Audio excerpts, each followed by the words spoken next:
अस्सलामुअलैकुम। आज हम लोग स्टार्ट कर रहे हैं एक न्यू सीरीज़ जिसके अंदर हम लोग डिस्कशन करेंगे कि हमारे पास कुछ इम्पॉर्टेंट एमसीक्यूज़ जो कि एमडी कैट में ज़्यादा से ज़्यादा पूछे जाते हैं, तो उससे इस सीरीज़ का आगाज़ हो रहा है। तो मेरा इरादा ये है कि पूरी बुक से मैं जो पेड कंटेंट जो ऑलरेडी नेट पे अवेलेबल होते हैं पेड फॉर्म में, वो फ्री ऑफ कॉस्ट आप तक शेयर करूँ। तो आप इस चैनल के साथ जुड़े रहिएगा ताकि आपको ये चीज़ें आसानी के साथ समझ आ सकें। तो स्टार्ट करते हैं आज बायोडाइवर्सिटी से। और बायोडाइवर्सिटी में हम लोग आज बात करेंगे वायरसेस के बारे में, ठीक है। अच्छा, वायरसेस में हम लोग जो एक्चुअल चीज़ करने लगे हैं वो एमसीक्यूज़ पे लेके चलेंगे। तो सबसे पहले क्लासिफिकेशन ऑफ वायरस से रिलेटेड है।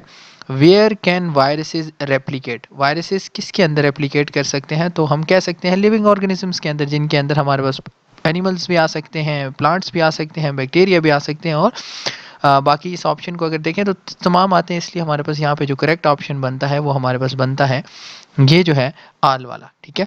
उसके बाद नेक्स्ट अगर हम लोग बात करते हैं, these are the largest animal viruses, ठीक है। हमारे पास कौन से आ जाते हैं? तो हमारे पास आ जाते हैं पॉक्स वायरसेस जो होते हैं, वो हमारे पास लार्जेस्ट एनिमल वायरसेस में कंसीडर किया जाते हैं। अच्छा, उसके बाद नेक्स्ट है viruses do not have, viruses के पास क्या चीज़ नहीं होती? तो वो हमारे पास जी इनका फॉसल रिकॉर्ड नहीं होता वायरसेस के अंदर। क्यों? क्योंकि वायरसेस जो होते हैं वो अगर इनएक्टिव फॉर्म में होते हैं और जैसे ही उनको लिविंग मीडियम मिलता है तो वो फिर लिविंग हो जाते हैं। उसके बाद है in plant tumours are induced due to, plants के अंदर ट्यूमर्स किस वजह से होते हैं? बैक्टीरिया भी काज करते हैं, वायरसेस भी काज करते हैं, हमारे पास फंजाई भी काज करते हैं, और इसलिए यहाँ पे करेक्ट ऑप्शन बनता है ऑल ऑफ दीज। उसके बाद अगर हम लोग नेक्स्ट बात करते हैं कि हमारे पास सेल थ्योरी किस चीज़ को एक्सप्लेन नहीं करती? तो सेल थ्योरी आपको पता है फंजाई को भी एक्सप्लेन कर रही है, एलजी को भी एक्सप्लेन कर रही है, प्रोटिस्टा को भी एक्सप्लेन कर रही होती है, लेकिन वायरसेस को जो है वो यहाँ पे एक्सप्लेन नहीं कर रही होती, ठीक है। उसके बाद अगर हम लोग नेक्स्ट थोड़ा सा चलते हैं, सॉरी, अच्छा, कि हमारे पास which of the following do not has no nucleic acid, हमारे पास किस इन तमाम के अंदर किन के अंदर न्यूक्लिक एसिड नहीं होता? तो वो हमारे पास प्रियॉन्स होते हैं जिनके अंदर सिर्फ प्रोटीन्स होती हैं, वो उनके अंदर हमारे पास न्यूक्लिक एसिड नहीं होता। उसके बाद अगर हम लोग बात करते हैं it is a biological weapon, तो ये हमारे पास वायरसेस होते हैं कि बायोलॉजिकल वेपन में देख सकते हैं जैसे अभी कोरोना ने हमारे साथ, मतलब ये जो है अगर इसको किस हिसाब से हमारे लिए ये नुकसानदेह हुआ, क्योंकि वो एक वायरस था। और ये ऐसे बाज़ कहते भी हैं कि जी चाइनाज़ की लेबॉर्ट्री से ये हुआ और ये उनकी वजह से पूरी दुनिया में फैला, तो ये एक वेपन था। इनडायरेक्टली वो कह रहे हैं कि दूसरों की मईशत को तबाह करने के लिए, जो कि उनको भी खुद भी नुकसानदेह हुआ था। उसके बाद नेक्स्ट है viruses transmission is affected by, virus की ट्रांसमिशन किससे अफेक्टेड होती है? तो हम कह सकते हैं बायोटिक फैक्टर से भी होती है और हमारे पास फिजिकल फैक्टर से भी। तो हम यहाँ पे करेक्ट ऑप्शन यहाँ पे हमारे पास आ जाता है बोथ ए एंड सी। उसके बाद अगर हम लोग बात करें नेक्स्ट, हमारे पास थोड़ा सा, सॉरी, थोड़ा सा, अच्छा, viruses are dash entity between living and non living, ठीक है जी। तो हम कह सकते हैं ये ट्रांजिशनल होते हैं क्योंकि ये अपने आप को चेंज करते रहते हैं, कभी लिविंग में कन्वर्ट हो जाते हैं और कभी नॉन लिविंग के अंदर ये जो है वो कन्वर्ट हो जाते हैं। फिर है viruses when attack on unfamiliar organism it muted many times and come age, तो हमारे पास मोर भी वायलेंट हो जाते हैं, ज़्यादा नुकसानदेह हो जाते हैं, मोर म्यूटेटेड हो जाते हैं, मोर ट्रांसमिशिबल हो जाते हैं। तो इसमें हम लोग यहाँ पे करेक्ट ऑप्शन यहाँ हमारे पास क्या आ जाएगा? All of this. उसके बाद है viruses are classified into many group on the basis of, ठीक है। तो हमारे पास इसकी कैप्सिड की सिमेट्री जो होती है उस पे भी मतलब जो उनका कैप्सिड होता है उसकी बेस पे भी इनको जो है वो डिफरेंट फॉर्म में मतलब ग्रुप में कन्वर्ट किया जाता है। यहाँ पे ये इसका प्रिसाइज आंसर है, ठीक है। उसके बाद है viruses are use, virus use of the following enzyme for the break down of cell wall, bacterial cell wall, तो ये उनके अंदर लाइसोज एंजाइम्स होते हैं जो कि सेल वॉल को ब्रेक करते हैं वायरसेस की।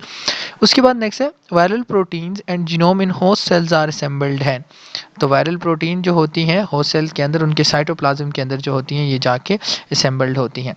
उसके बाद असेंबल मतलब वो अपने आप को जो है उस फॉर्म में कन्वर्ट करती हैं ताकि वो उसके बाद रेप्लिकेट करें और फिर सॉरी उसके बाद जो है वो प्रॉपर अपने आप को फेज की फॉर्म में कन्वर्ट करें, या हम कह सकते हैं कि प्रॉपर अपने आप को न्यू वायरस की फॉर्म में कन्वर्ट करें, वहाँ पे ये साइटोप्लाज्म के अंदर जो है असेंबल्ड होती है। उसके बाद viruses can bird from, viruses कहाँ से बर्ड कर सकता है, रफ एंडोप्लाज्मिक रेटिक्यूलम से भी कर सकता है, गोल्जी कम्प्लेक्स से भी कर सकता है, न्यूक्लियर एनवेलप से भी कर सकता है, और इसी यहाँ पे करेक्ट ऑप्शन हमारे पास ऑल ऑफ दीज जो है वो आ जाता है। ठीक है, उसके बाद नेक्स्ट है dash refers to the removal और ब्रेक डाउन ऑफ कैप्सिड। तो जब अनकोटिंग होती है तो हम कह सकते हैं कि कैप्सिड जो है रिमूव हो जाता है। उसके बाद है which virus enters the host cell as a whole. तो एनिमल वायरसेस जो होते हैं वो एज अ होल जो है वो इंटर हो जाते हैं। अच्छा, उसके बाद ये नेक्स्ट इसमें टॉपिक की अगर हम लोग बात करते हैं डिस्कवरी ऑफ वायरसेस के बाद, इसमें हम लोग एमसीक्यूज को देख लेते हैं कि the branch of science, the branch that deal with the study of viruses को क्या कहा जाता है, ये हमारे पास इजीली वायरोलॉजी कहा जाता है। और Louis Pasteur made vaccine for, उन्होंने रेबीज के लिए भी बनाई थी, एंथ्रेक्स के लिए भी बनाई थी, फॉल कोलेरा के लिए बनाई थी, इसलिए ऑल ऑफ दीज यहाँ पे जो है वो करेक्ट ऑप्शन आ जाता है। फिर उसके बाद according to the Ivanovsky what are the soluble living germs, तो उन्होंने वायरसेस के बारे में ये कहा था। ठीक है, कि सोलुबल लिविंग जो है वो जर्म्स है। When was the bacteriophage phenomena rediscovered by d'Herelle, तो ये 1917 में था वायरस के बैक्टीरियोफेज वाला सॉरी बैक्टीरियोफेज वाला जो फिनोमेना था वो इन्होंने 1917 में रीडिस्कवर किया था। When were the bacteriophage discovered Twort by Twort, ये 1915 में किया था। Viruses that was discovered in 1901, वो येलो फीवर के वायरसेस थे। उसके बाद है earliest life form on the earth, तो हमारे पास आ जाती है वायराइन थे, कि अगर हम लोग बात करते हैं वायराइड थे प्रियान से, ये लाइफ फॉर्म नहीं थे, तो इसलिए हम इन्हें नन में कंसीडर करते हैं। इससे नेक्स्ट वीडियो लेक्चर के अंदर हम लोग इंशाल्लाह डिस्कस करेंगे स्ट्रक्चर ऑफ वायरसेस से रिलेटेड कुछ इंपॉर्टेंट एमसीक्यू। सो अभी आप इसका पार्ट सेकंड भी देख सकते हैं जो इसके बाद अपलोडेड हो जाएगा। बहुत शुक्रिया, आप काइंडली इस चैनल को सब्सक्राइब कर दें। अस्सलाम वालेकुम।